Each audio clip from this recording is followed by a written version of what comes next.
بسم اللہ الرحمن الرحیم۔ السلام علیکم ورحمۃ اللہ وبرکاتہ۔ ناظرین، آپ دیکھ رہے ہیں رابعہ اسلامک اکیڈمی۔ میرے اس چینل پر آپ کو مختلف مفتی اکرام کے مجرب وظائف دیکھنے کو ملیں گے، تو چلیے مفتی صاحب کی زبانی جانتے ہیں مفتی صاحب کے مجرب وظیفے کے بارے میں۔ اس لیے نبی علیہ السلام شعبان میں کثرت سے روزہ رکھتے تھے۔ صلاۃ و تسبیح کا پڑھنا عبادت ہے اور کل کے دن کا روزہ رکھنا بھی سنت ہے۔ بیہقی شریف کی روایت ہے، نسائی میں بھی اس کا تذکرہ ہے کہ شعبان کا مہینہ رجب اور رمضان کے درمیان ہے، جس کی فضیلت سے لوگ بے خبر ہیں۔ اس مہینہ میں بندوں کے اعمال پیش کیے جاتے ہیں۔ میرا دل چاہتا ہے کہ میرا عمل ایسی حالت میں پیش کیے جائیں کہ میرا روزہ ہو، یعنی نبی علیہ السلام نے فرمایا کہ میرے عمل اللہ کے سامنے اس حال میں پیش ہوں کہ میں روزہ دار، یعنی 15 شعبان کا روزہ سنت ہے، حدیث سے ثابت ہے۔ اس لیے نبی جب رجب کا چاند دیکھ لیتے تو یہ سے اللہم بارک لنا فی رجب و شعبان و بلغنا رمضان۔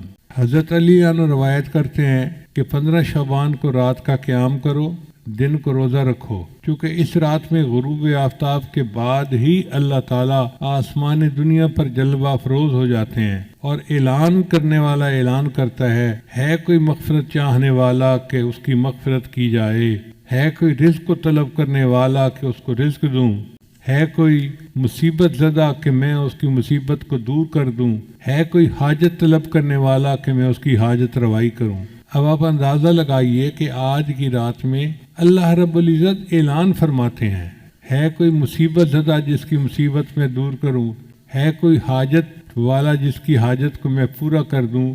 جب اللہ تعالیٰ خود پوچھ رہے ہیں تو پھر اس رات میں ہمیں اللہ کے سامنے آہوزاری کرنی چاہیے کہ اللہ ہماری مصیبتوں کو دور کر دیجئے، پریشانیوں کو دور کر دیجئے۔ ابن ماجہ کی روایت ہے کہ نبی علیہ السلام کے بارے میں سیدہ صدیقہ عنہا فرماتی ہیں، میں نے ایک رات نبی علیہ السلام کو بستر پر نہ پایا۔ بندہ سویا ہوا ہوتا ہے نا تو آنکھ کھلتی ہے، تو میں نے دیکھا کہ نبی علیہ السلام بستر پہ نہیں تھے، تو میں باہر نکلی، بھئی خیریت تو ہے، پتہ کروں۔ وہ فرماتی ہیں، میں نے دیکھا کہ نبی علیہ السلام جنت بقیع کے اندر تھے۔ میں نے پوچھا، اے اللہ کے نبی وسلم، آپ یہاں رات کے وقت کیسے آئے؟ تو نبی علیہ السلام نے فرمایا کہ آج 15 شعبان کی رات ہے، اس رات میں اللہ آسمان دنیا پر تشریف لاتے ہیں اور بنی کلب کی بکریوں کے بالوں سے زیادہ لوگوں کی مغفرت فرماتے ہیں۔ بنی کلب ایک قبیلہ تھا مدینہ میں جو بکریاں پالنے میں مشہور تھا، ہر گھر والوں کے پاس بکریاں ہوتی تھیں۔ اب آپ اندازہ لگائیں کتنی بکریاں ہوگی، اگر 200-400 بکریاں ایک گھر کے پاس ہوں تو پھر کتنے لوگ ہوں گے، ہزاروں بکریاں۔ بعض حدیث میں آتا ہے کہ قبیلے کے پاس اتنی بکریاں تھیں کہ جب سب بکریاں نکالتے تھے تو 2 پہاڑوں کے درمیان کی پوری وادی بکری بھر جاتی تھی۔ اب 2 پہاڑوں کے وادی بکریوں سے بھر جاتی تھی تو کتنی تعداد ہوگی۔ اتنے بندے اللہ آج کی رات میں جہنم سے بری فرما دیتے۔ اس لیے یہ بہت بڑی خوشخبری کی بات ہے۔ بیہقی شریف کی روایت ہے کہ اس رات میں وہ سب بنی آدم لکھ لیے جاتے ہیں جو اس سال مریں گے اور جو بچے اس سال پیدا ہوں گے۔ اس رات بندوں کے اعمال اٹھائے جاتے ہیں اور اسی میں ان کے رزق نازل ہوتے ہیں۔ اب جو بے اولاد لوگ ہیں وہ آج کی رات میں اللہ سے دعا مانگے کہ اللہ ہمیں اولاد والی نعمت عطا فرما، چونکہ فیصلے آج کی رات ہونے ہیں۔ جب افسر کی قلم چل رہی ہو فیصلے کی تو اس وقت فیصلہ لکھوانا اپنی مرضی کا آسان ہوتا ہے، جب ایک دفعہ لکھا جا چکے پھر اس فیصلے کو بدلوانا یہ مشکل کام ہے۔ ہم 15 شعبان کی رات کو تو دعائیں مانگتے نہیں اور پھر پورا سال روتے رہتے ہیں، جی دعا قبول نہیں ہوتی، دعا قبول نہیں ہوتی، دعا قبول نہیں ہوتی۔ دعا کیوں نہیں قبول ہوتی ہے لیکن اس کے مانگنے کا وقت ہوتا ہے۔ تو آج کی رات کی اہمیت کا اندازہ لگانا چاہیے۔ ابو امامہ باہلی رضی اللہ عنہ ایک صحابی تھے، وہ روایت کرتے ہیں کہ نبی علیہ السلام نے ارشاد فرمایا، من صام یوم من شعبان، جس نے شعبان کے دن کا روزہ رکھا، یعنی 15 شعبان مراد ہے، فتحت لہ ابواب الجنان، اللہ اس کے لیے جنت کے دروازے کھول دیتے ہیں، وغلقت علیہ ابواب النیران، اور اس پر جہنم کے دروازوں کو بند کر دیتے ہیں۔ ہمارے سلسلہ نقشبندیہ کے سرخیل امام سیدنا صدیق اکبر رضی اللہ تعالیٰ عنہ فرماتے ہیں، قوموا لیلۃ نصف من شعبان، کہ نصف شعبان کی رات کو تم قیام کرو، فإنہا لیلۃ مبارکہ، یہ مبارک رات ہے، فإن اللہ تعالیٰ یقول، اللہ تعالیٰ اس میں یوں فرماتا ہے، فیہا حل میں مستغفرن فاغفراللہ، ہے کوئی مغفرت کا چاہنے والا کہ میں اس کی مغفرت کروں؟ سبحان اللہ، زندگی میں اللہ نے پھر ہمیں ایک موقع دے دیا۔ آج کی رات اللہ پوچھتے ہیں ہے کوئی مغفرت چاہنے والا کہ میں اس کی مغفرت کر دوں؟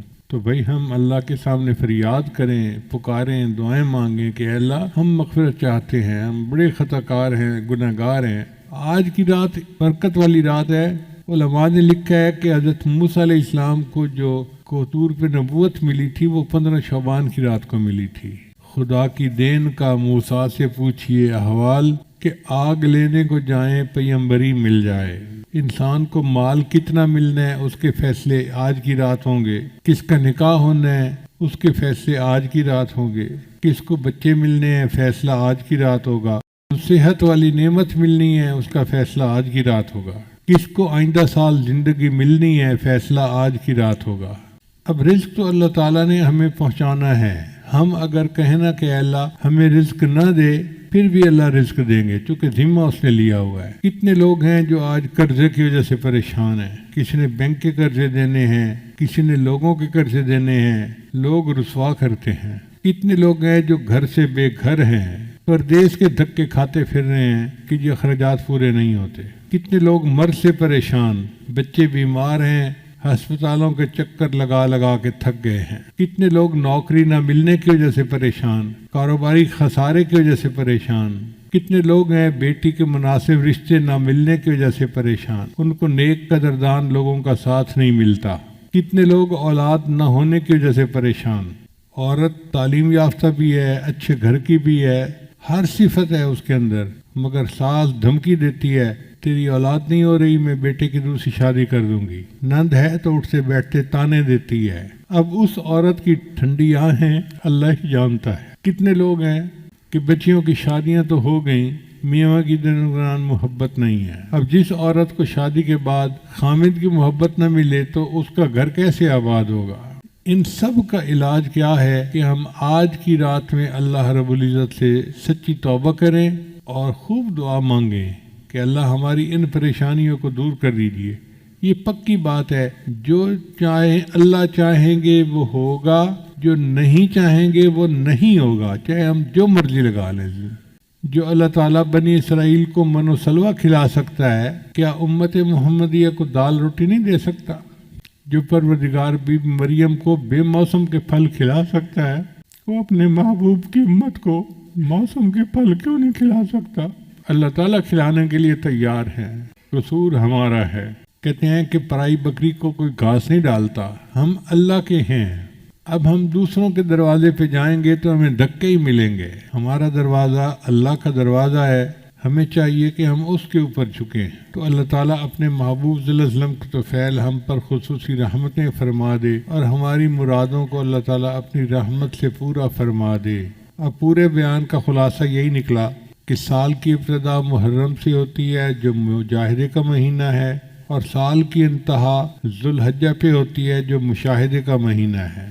درمیان میں رجب کا مہینہ پڑتا ہے جو معراج کا مہینہ۔ پہلی ششماہی کو اللہ تعالیٰ نے ربیع الاول سے زینت بخشی اور نبی علیہ السلام رحمۃ للعالمین دنیا میں تشریف لائے، اور دوسری ششماہی کو اللہ نے شہر الغمسہ غفران سے زینت بخشی، اور رمضان کا مہینہ آنے والا ہے۔ آپ یوں سمجھے کہ آج کی رات طلوع صبح صادق ہو گئی، اب رمضان کی پہلی کو طلوع سورج ہوگا، اور پھر نور کا ایک مہینہ اپنی پوری رحمت کے ساتھ آئے گا۔